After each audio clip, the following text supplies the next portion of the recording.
یا اللہ ایک کی تو شے اتنے سانپ ہے بچانے کے لیے ڈنڈا ہے وہ پھینک دوں. ڈنڈا پھینکا جاتا ہے سانپ کو دیکھ کر کے قابو کیا جاتا ہے. یہ میرا اور آپ کا ذوق ہے نا, لیکن انبیاء کرام کا انداز ملاحظہ کیجئے میرے عزیزو. اللہ فرماتے ہیں ڈنڈا اے موسیٰ ڈال دے اپنا عصا. پہلے نہیں فرمایا کہ سانپ بن جائے گا, فرمایا بس تو ڈال دے. میں اور آپ ہوتے تو سامنے ہے ڈنڈا ہاتھ میں, ہم کہیں گے عجیب بات ہے, یہی تو دفاع کی چیز ہے, اسی کو ڈال دوں تو بچوں گا کیسے. کہا ڈال دو تو حضرت موسیٰ نے ڈال دیا. کہا میرے رب کا حکم ہے تو میرے لیے بہتر ہی ہوگا. اللہ فرماتے ہیں جب موسیٰ نے ڈالا تو میں نے اس ڈنڈے کو, اس عصا کو اژدہا بنا دیا. اب کبھی عصا بھی اژدہا بنے, کبھی چھڑی بھی بہت بڑا اژدہا بنی ہے, لیکن قرآن کہتا ہے جناب موسیٰ نے ڈالا تو اللہ نے اژدہا. بلکہ اس سے پیچھے چلیے, عورتیں کمزور یقین کی ہوتی ہیں نا. جناب موسیٰ پیدا ہوئے تو اللہ فرماتے ہیں میں نے موسیٰ کی ماں کے دل میں بات ڈالی, ماں کے دل میں صندوق میں ڈال کے تو اس کو دریا میں بہا دے. اور بھائی صندوق میں کہہ سکتے ہیں نا آکسیجن کیسے جائے گی, اور دریا میں بچے بچنے کے لیے ڈالے جاتے ہیں کہ ڈوبنے کے لیے ڈالے جاتے ہیں. ماں کے دل میں یقین کمزور نہیں تھا اماں کا. انبیاء کے ماں باپ موحد ہوتے ہیں, دین کو ماننے والے. ماں کے دل میں اللہ نے بات, اللہ قرآن میں کہتے میں نے وحی کی, میں نے القاء کیا, میں نے بات ڈالی.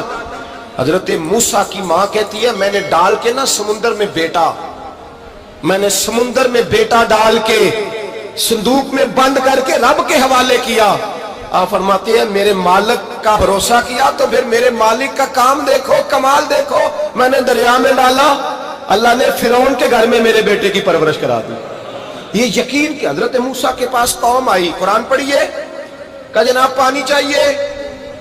وَإِذِ اسْتَسْقَىٰ مُوسَىٰ لِقَوْمِهِ, موسیٰ نے اپنی قوم کے لیے پانی مانگا. ہم نے کہا فَانْفَجَرَتْ مِنْهُ اثْنَتَا عَشَرَةَ عَيْنًا, اپنا ڈنڈا پتھر پہ مارو. عقل والا آدمی ہوتا تو اڑ جاتا, کہتا یا اللہ پتھروں سے بھی کبھی پانی نکلا ہے. اضرب بعصاک الحجر, مارو پتھر پہ ڈنڈا. اللہ کے نبی نے منٹ نہیں لگایا, ٹھا کر کے ڈنڈا لگایا. فَانْفَجَرَتْ مِنْهُ اثْنَتَا عَشَرَةَ عَيْنًا. اللہ فرماتے ہیں جناب موسیٰ نے ایک عصا مارا, میں نے 12 چشمے جاری کر دیے. تو لے تو اللہ کرتا ہے, اللہ کہتا ہے پڑھ نماز روزی دوں گا, کہتا ہے سوچتا ہوں. اللہ فرماتا ہے آجا مسجد میں تیرا ہو جاؤں گا, کہتا ہے دیکھتا ہوں. رب فرماتا ہے تو میرے محبوب کی غلامی کر, میں تجھے محبوب بنا لوں گا. تو کہتا ہے تھوڑا بڑا ہو کے داڑھی رکھنی ہے, ابھی سیانا ہو کے میں ذرا سرٹیفکیٹ لے لوں اسرائیل سے کہ کتنے سالوں کے بعد آئیں گے, پھر شروع کروں گا. پروگرام بنا رہا ہے, ابھی تو ارادے میں ہے. اللہ کے پیغمبر کا ڈنڈا, اور اس سے زیادہ آگے بات ہو گئی. پیچھے فوج لگی ہوئی ہے فرعون کی, مجمع ہے, ہزاروں لاکھوں کا لشکر لے کے, تلواریں نیزے, فرعون پیچھے, آگے دریا آ گیا. حضرت موسیٰ علیہ السلام کھڑے ہیں, اب کدھر جائیں. اللہ پاک نے فرمایا مارو ڈنڈا. کہاں؟ پانی پہ ڈنڈا مارو. اب حضرت موسیٰ علیہ السلام پانی پہ ڈنڈا مارے تو پانی ابلے گا, اس سے زیادہ کیا ہوگا. پہلے پتھر پہ ڈنڈا مروایا تو پانی نکلا, اب پانی پہ ڈنڈا مروایا. فَإِذْ فَرَقْنَا بِكُمُ الْبَحْرَ فَأَنْجَيْنَاكُمْ وَأَغْرَقْنَا آلَ فِرْعَوْنَ. اللہ فرماتے ہیں موسیٰ نے پانی پہ ڈنڈا مارا تو میں نے پانی میں رستے بنا دیے. ایک جگہ ڈنڈا مارا تو پانی نکل آیا, دوسری جگہ عصا مارا تو پانی خشک ہو گیا. 12 چشمے بن گئے, 12 رستے بن گئے دریا میں سے. حضرت موسیٰ علیہ السلام گزر گئے, اور اللہ فرماتے ہیں فرعون بھی آیا تو اسے میں نے غرق کر دیا, اور وہ کھڑا دیکھتا ہی رہ گیا کہ بنا کیا ہے. یہ تو بات ہے حضرت موسیٰ کی, میرے مصطفیٰ کے غلام. حضرت سعد بن ابی وقاص قادسیہ کی جنگ کے لیے نکلے, رستے میں دریائے نیل آ گیا. حضرت سیدنا سعد بن ابی وقاص اب کہاں سفر طے کر کے آئے, کہتے ہیں پتہ ہی نہیں تھا کہ دریا آ جائے گا. اب دور دور تک پل کوئی نہیں. صحابہ کہتے ہیں دشمن للکار رہا, حضرت سعد بن ابی وقاص دریا کنارے کھڑے ہوئے, ایمان, یقین اور استقامت, ڈٹ گئے. کہنے لگے او دریا, اگر تو حضرت موسیٰ کی نافرمان قوم کو رستہ دے سکتا ہے, محمد عربی کے وفادار نوکر ہیں, ہم تو رسول اللہ کے ماننے والے ہیں. دشت تو دشت ہے, دریا بھی نہ چھوڑے ہم نے, بحر ظلمات میں دوڑا دیے گھوڑے ہم نے. فرمایا چھوڑ رستہ. صحابہ کہتے ہیں اس وقت ہم نے نعرے لگائے جب دریا نے رستہ ہی چھوڑ دیا. کہتے ہیں پھر اللہ رسول پر ہم ذکر کرنے لگے, درود پڑھنے لگے, دریا سے رستے بن گئے. فرماتے ہیں 10,000 کا لشکر گزر گیا, اس پار جب گیا نا تو حضرت سعد بن ابی وقاص نے پھر مجمع پہ نظر ڈالی، فرمایا کسی کی کچھ ہے تو نہیں رہ گئی پانی میں، کوئی دریا میں چیز تو نہیں رہ گئی؟ ایک صحابی کہنے لگے میرا مٹی کا پیالہ رہ گیا ہے۔ یار ذرا دیکھیے انداز دیکھیے، مٹی کا پیالہ، او یار چھوڑ پرا، مٹی کا پیالہ کیا ہوتا ہے؟ اب تو مٹی کے پیالے کی بات کرے گا، چھوڑ دے، کیا کرتا ہے؟ اس نے کہا پیالہ میرا رہ گیا ہے۔ تو حضرت سعد بن ابی وقاص کہنے لگے کیوں ہمارا پیالہ رہ جائے، ہم رسول اللہ کے نوکر ہیں۔ ایمان، یقین اور استقامت کی دولت۔ پھر دریا کی طرف دیکھا، کہنے لگے چل یار ہمارا پیالہ بھی واپس کر دے۔ صحابہ کہتے ہیں دریا کی لہر آئی اور پیالہ بھی واپس کر دے۔ اور میرے بھائی، جب ایمان کی دولت، یقین کی دولت، اعتماد کی دولت، جو بابا کہتا ہے نا کہ معاذ اللہ تعالیٰ الو کا خون لے آؤ اور شیر کی کھلڑی لے آؤ، میں کالا پیلا نیلا جادو کروں گا، اس پر لوگ دوڑ کے جاتے ہیں، 50-60 ہزار روپیہ بھی دے آتے ہیں دوڑ کے۔ اور اگر کہا جائے کہ مسجد آؤ 4 رکعت نماز پڑھو، حاضری دو مسجد کی، تو کہتے ہیں معرفت والے ہیں، معرفت والے نماز ہی نہیں پڑھتے۔ وہ کون سی معرفت ہے؟ یہاں اللہ کی بارگاہ میں جھکنے کا، چونکہ یہ لیٹ ہے نا، یہ پتہ نہیں جنت میں جا کے ملے گا، کب ملے گا، معاذ اللہ۔ لوگ دنیا داری کے معاملے میں پس جاتے ہیں۔ حکمران نے وعدہ کر دیا ہے سڑکیں پکی ہو جائیں گی، خوشحالی ہو جائے گی، موجیں لگ جائیں گی، لوگ لائنوں میں کھڑے ہیں ووٹ دینے کے لیے، اور تیرے رب نے کہا ہے تو مجھ سے ڈر جا، میں تیری دنیا بھی اچھی کر دوں گا، آخرت بھی اچھی کر دوں گا، تو ادھر آ میری بارگاہ میں جھک۔ لوگ اعتماد اور یقین کو اوہام پرستی کا شکار ہیں، ہم لوگ وہم کا شکار ہیں، ہم لوگ بدشگونی ایسے ہو جائے گا ویسے ہو جائے گا، ہم ان چیزوں کا شکار۔ بھائی اعتماد کی دولت پیدا کریں، یقین اپنے اندر پیدا کریں، ایمان پیدا کریں، ڈٹ جائیں رب رسول کا نام لے کر۔ حضرت عمر کا زمانہ تھا، مصر فتح ہو گیا، حضرت عمر بن عاص گورنر بنے۔ رواج یہ تھا مصر کے اندر کہ ایک دریا چلتا تھا، دریائے نیل، اور سارے مصر کا انحصار اسی دریا پہ تھا، فصلوں کو پانی بھی لگتا اسی سے، جانور بھی اسی سے پانی پیتے، کھیتیاں بھی اسی سے سیراب ہوتی۔ سال کے بعد وہ دریا خشک ہو جاتا تھا، سال کے بعد وہ دریا خشک ہوتا، اور جب خشک ہوتا نا تو ایک کواری لڑکی قتل کر کے دریا میں ڈالتے، پھر وہ دریا چلتا۔ آج بھی بہت ساری جگہوں پہ اوہام پرستی ہے، کہتے ہیں ہمارے آستانے کا طریقہ ہے۔ میں نے کہا آستانے کا، اس آستانے کا طریقہ ہوتا ہے جس آستانے کا تعلق در مصطفیٰ سے ہوتا ہے، باقی کسی آستانے کا اپنا کوئی ذاتی طریقہ نہیں۔ طریقہ وہ جو میرے نبی پاک کا طریقہ ہے، اس سے ہٹ کر کون سا طریقہ ہے؟ ہمارے آستانے کا طریقہ ہے، ہماری یہ رسم ہے، ہمارا یہ رواج ہے، اٹھا کے بھاگ جاؤ رسم و رواج۔ ہمارے رسم و رواج رسول اللہ کی سنت کے پابند ہے۔ سارے بولیے صلی اللہ ہو، پھر ایک دفعہ پڑھیے درود شریف صلی اللہ ہو، 3 دفعہ کر لیں تاکہ طاقت عاد ہو جائے، صلی اللہ علیہ۔ نبی پاک صلی اللہ علیہ وسلم کا طریقہ اصل طریقہ ہے۔ حضرت عمر فاروق کو جناب عمر بن عاص، اور کہتے ہیں کہ پکا طریقہ یہ تھا کہ جب تک لڑکی قتل کر کے ڈالتے نہیں تھے دریا چلتا نہیں تھا۔ حضرت عمر کو خط لکھا کہ حضور یہ معاملہ ہے، اور لوگ مجھے یہی کہتے ہیں، میں نے لوگوں کو سمجھایا ہے کہ اسلام ظلم کا حکم نہیں دیتا، ظلم کی اجازت نہیں دیتا، کیسے لڑکی قتل کی جائے؟ اب آپ بتائیں کیا کرنا ہے؟ حضرت عمر، ایمان، یقین، استقامت، پہاڑ ہے یہ لوگ۔ حضرت عمر نے 2 خط لکھے، ایک حضرت عمر بن عاص کے نام، دوسرا دریائے نیل کے نام، 2 خط لکھے۔ ایک خط لکھا دریا کے نام، ایک خط لکھا عمر بن عاص گورنر کے نام، گورنر کے نام خط لکھا تو فرمایا جتنے یہودی ہیں، عیسائی ہیں، کمزور ایمان والے، سب کو دریائے نیل پہ لے جا، اور میرا یہ دوسرا خط دریا میں ڈال دے اور سب کے سامنے ڈالنا۔ کہتے ہیں یہ خط پڑھنا چاہے تو تجھے اجازت بھی ہے، سنیے اور سر دھنیے اور سوچئے کہ اصل کمزوری کہاں آئی ہے۔ رمضان کے سب سے پہلے جمعے میں سب سے اہم موضوع چھیڑا ہے، کمزوری اور نقص واقعہ کہاں ہوا ہے۔ حضرت سیدنا عمر بن خطاب رضی اللہ تعالیٰ عنہ نے دریا کو مخاطب کر کے لکھا، ہو دریا، اگر تو کہتا ہے نا کہ لڑکی قتل کر کے پھینکی جائے گی تو میں رسول اللہ کا ماننے والا ہوں، میں ظلم نہیں ہونے دوں گا، ہمیں تیرے پانی کی ضرورت ہی کوئی نہیں، تو بے شک پانی نہ دے، اور اگر تو اللہ کے حکم سے بہتا ہے، اگر تو اللہ کے حکم سے بہتا ہے تو پھر اللہ کا بندہ اور مصطفیٰ کا غلام عمر تجھے حکم دیتا ہے کہ فوراً بہنا شروع کر دے، فوراً منٹ نہ لگانا۔ حضرت سیدنا عمر بن عاص فرماتے ہیں لشکروں کے لشکر لے کے میں دریائے نیل پہ پہنچا، اور بھرے مجمع میں جناب عمر کا خط میں نے ڈالا تو دریا نے بہنا شروع کر دیا، فرماتے ہیں دریا بہنے لگا اور غیر مسلم کلمہ پڑھنا شروع ہو گئے. لوگ مجھے کہنے لگے کیا دکھایا ہے جو کلمہ پڑھ رہے ہیں؟ تو میں نے کہا دکھایا کچھ بھی نہیں, یہ حضرت عمر کے ایمان کی قوت کی برکت ہے کہ بہت سارے لوگوں نے کلمہ پڑھنا شروع کر دیا. یہ ایمان کی قوت. ڈرا ہوا مسلمان, سہما ہوا مسلمان, یہ کبھی امریکہ کے پیچھے بھاگتا ہے, کبھی یورپ کے پیچھے بھاگتا ہے, کبھی ادھر جاتا ہے, کبھی ادھر جاتا ہے. اپنی دنیا آپ پیدا کر اگر زندوں میں ہے. سر آدم ہے, ضمیر کن فقہ ہے زندگی. جب ایمان کی طاقت پیدا ہوتی ہے, جب قوت پیدا ہوتی ہے, پھر انسان کے اخلاق سمر جاتے ہیں, پھر اس کا نظریہ سیدھا اللہ رسول کی ذات پر جا کے کھڑا ہوتا ہے. جنہیں آزمایا گیا تھا حضرت ابو بصیر رضی اللہ تعالیٰ. ہمیں تو تھوڑا سا جھٹکا لگ جائے نا مذہب کا, تھوڑا سا لوگ دین کی طرف آتے ہیں, اس میں نا تھوڑی تکلیف ہے.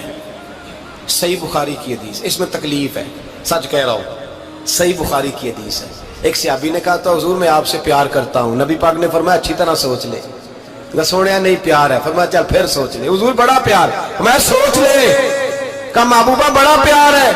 نبی پاک نے فرمایا پھر تیاری کر لے.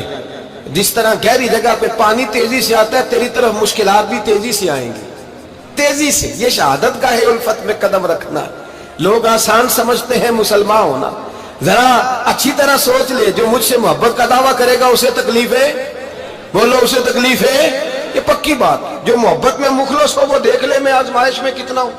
تو اگر کوئی کہتا ہے نہیں مذہب میں جائیں گے تو موجیں لگ جائیں گی, تو یہ بات درست نہیں ہے. یہ تو بڑا مشکل کام ہے. یہ تو اس سے پوچھو نا جو اس منصب پہ ہے. یہ کٹھن مرحلہ ہے, کٹھن. یہ شہادت کا ہے الفت میں قدم رکھنا. لوگ آسان سمجھتے ہیں مسلمان ہونا, روتا ہے فلک برسوں, پھر جا کے یہ حالات درست ہوتے ہیں. تو بھائی یاد رکھیں اور سمجھیں, حضرت ابو بصیر رضی اللہ تعالیٰ عنہ, نبی پاک صلی اللہ علیہ وسلم نے طے کر لیا کفار کے ساتھ. حدیبیہ کی جنگ ہوئی تو فرمایا اگر کوئی مسلمان مکے چلا جائے گا تو کافر کہنے لگے ہم واپس نہیں کریں گے, اور اگر کوئی کلمہ پڑھنے والا ستایا ہوا مسلمان مدینے آئے گا تو مسلمانوں کو واپس کرنا پڑے گا, کرنا پڑے گا. مسلمان اپنا بندہ نہیں رکھ سکتے. اور مسلمانوں کا کوئی شخص غلطی سے بھی مکے چلا گیا تو مکے والے واپس نہیں کریں گے. حضرت ابو بصیر رضی اللہ تعالیٰ عنہ صحابی تھے. باپ نے, بھائی نے, محلے والوں نے قید کیا ہوا تھا کلمہ پڑھنے کی وجہ سے. پیروں میں زنجیریں تھیں, بیڑیاں تھیں. کسی طریقے سے جیل توڑ کے دوڑے, مدینے پہنچے. کہتے ہیں رستے میں کسی آدمی کے ساتھ گھوڑے پہ کچھ دیر بیٹھا, پھر پیدل چلا. صحابہ کہتے ہیں اتنا دردناک منظر بڑا کم ہم نے دیکھا. ابو بصیر جس گلی سے گزرتے وہاں خون پھیل جاتا, ان کی ٹانگیں خون سے کٹتی, وہ زنجیریں بندھی ہوئی. در رسول پہ حضور میں بھاگ کے آیا ہوں. کہتے ابھی نبی پاک صلی اللہ علیہ وسلم ان کی بات سن ہی رہے تھے کہ پیچھے سے قریش کے 2 سپاہی بھی آ گئے. کہنے لگے یہ بھاگ کے آیا ہے اور آپ کا وعدہ تھا کہ آپ واپس کریں گے. چشم زدن میں ذرا سوچنا, چشم زدن میں تھوڑی دیر کے لیے غور کرنا کہ ہمیں ہمارا استاد, ہمارا پیر دھتکار دے کہ جا دوڑ جا, تو کہتے ہیں بسم اللہ جناب یہ جا رہے ہیں. ایمان کی پختگی دیکھیں, اس نے تو ہمیں نکال ہی دیا جی. وہ کیسا بندہ ہے, یہاں تو کسی کے یہاں کوئی فاتحہ پڑھنے نہ جائے تو لوگ بگڑ جاتے ہیں. کہتے ہیں اس نے سلام نہیں لی, فاتحہ نہیں پڑھی, بس ختم, اس کو احساس ہی نہیں. حضرت سیدنا ابو بصیر سامنے کھڑے, سامنے 2 سپاہی آ گئے. ذرا دیکھیے ایمان کی پختگی, ایمان, یقین اور استقامت. امام بہقی نے دلائل کے اندر لکھا ہے, فرماتے ہیں نبی کریم صلی اللہ علیہ وسلم نے ان کی طرف دیکھا تو حضور کی مقدس آنکھیں آنسوؤں سے بھر گئیں. حضور نے فرمایا ابو بصیر تیری تکلیف مجھے نظر آ رہی ہے, پر میں نے وعدہ کیا ہوا ہے. میں نے وعدہ, بھئی یہاں ڈٹ کے رہنا بڑا مشکل ہے, یہاں قائم رہنا بڑا کٹھن مرحلہ ہے. یہاں آزمائش کے موقع پر دین پر انہوں نے تو رکھا ہی نہیں. لوگ تانے دیتے ہیں, باتیں کرتے ہیں, رکھا ہی نہیں, تو پھر ان کا بنتا ہے. حضور نے فرمایا تجھے جانا پڑے گا. صحابہ کہتے ہیں پورے مدینے میں ایسے تھا جیسے سوگ کا سما ہو. جب وہ 2 سپاہی حضرت ابو بصیر کو پکڑ کے لے جا رہے تھے تو وہ پلٹ پلٹ کے پیچھے دیکھتے تھے, پلٹ پلٹ, پیروں میں خون ہے, آنکھیں آنسوؤں سے بھری ہوئی. فرماتے ہیں جب وہ پلٹ رہے تھے تو مدینے کی گلیاں بھی رو رہی تھی. میرے نبی پاک جب وہ آنکھوں سے اوجھل ہو گئے تو حضور بیٹھ گئے زمین پہ. نبی پاک نے رونا شروع کر دیا. فرمایا اللہ تو نے اس شخص کی مدد فرمانی ہے, اس پر کرم کرنا ہے, اللہ اس کا خیال فرمانا. اس کے لیے دعا کی, حضور روئے. حضرت ابو بصیر باہر نکلے تو وہ جو کافر تھے نا وہ کہنے لگے تو بڑا بنتا تھا ان کا, انہوں نے تجھے رکھا نہیں,